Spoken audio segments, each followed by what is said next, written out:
ಮೂಡಬಿದ್ರೆ ಹೊಸಬೆಟ್ಟು ಗ್ರಾಮ ಪಂಚಾಯತ್ ವ್ಯಾಪ್ತಿಯ ರಸ್ತೆ ಬದಿಯಲ್ಲಿ ಅಕ್ರಮವಾಗಿ ಕಸವನ್ನು ಸುರಿಯುತ್ತಿದ್ದ ವಾಹನದ ಮಾಲೀಕನಿಗೆ ಪಂಚಾಯತ್ ಅಧಿಕಾರಿಗಳು 5,000 ರೂಪಾಯಿ ದಂಡವನ್ನು ವಿಧಿಸಿದ್ದಾರೆ. ಸ್ವಚ್ಛತೆ ಕಾಪಾಡುವ ಉದ್ದೇಶದಿಂದ ಜಿಲ್ಲಾ ಪಂಚಾಯತ್ ಅಧಿಕಾರಿಗಳೊಂದಿಗೆ ಪಂಚಾಯತ್ ಪಿಡಿಒ ಅವರು ಸ್ಥಳ ಪರಿಶೀಲನೆಯನ್ನ ನಡೆಸಿದ ವೇಳೆ ರಸ್ತೆ ಬದಿಯಲ್ಲಿ ಕಸ ಸುರಿತಾ ಇರುವುದು ಪತ್ತೆಯಾಗಿದೆ.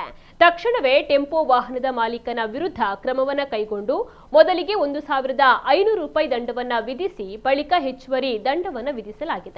ಸಾರ್ವಜನಿಕರು ಎಲ್ಲೆಂದರಲ್ಲಿ ಕಸವನ್ನ ಸುರಿಯದೆ ನಿಗದಿತ ಸ್ಥಳದಲ್ಲೇ ತ್ಯಾಜ್ಯ ವಿಲೇವಾರಿ ಮಾಡುವಂತೆ ಪಂಚಾಯತ್ ಮನವಿಯನ್ನ ಮಾಡಿದೆ. ಇಂತಹ ಉಲ್ಲಂಘನೆಗಳು ಮುಂದುವರಿದರೆ ಇನ್ನಷ್ಟು ಕಠಿಣವಾದ ಕ್ರಮವನ್ನ ಕೈಗೊಳ್ಳುವುದಾಗಿ ಅಧಿಕಾರಿಗಳು ಎಚ್ಚರಿಕೆಯನ್ನ ನೀಡಿದ್ದಾರೆ. ಈ ವೇಳೆ ಗ್ರಾಮ ನೈರ್ಮಲ್ಯ ಸದಸ್ಯರು ಸಾರ್ವಜನಿಕರು ಸಹಕಾರವನ್ನ ನೀಡಿದರು.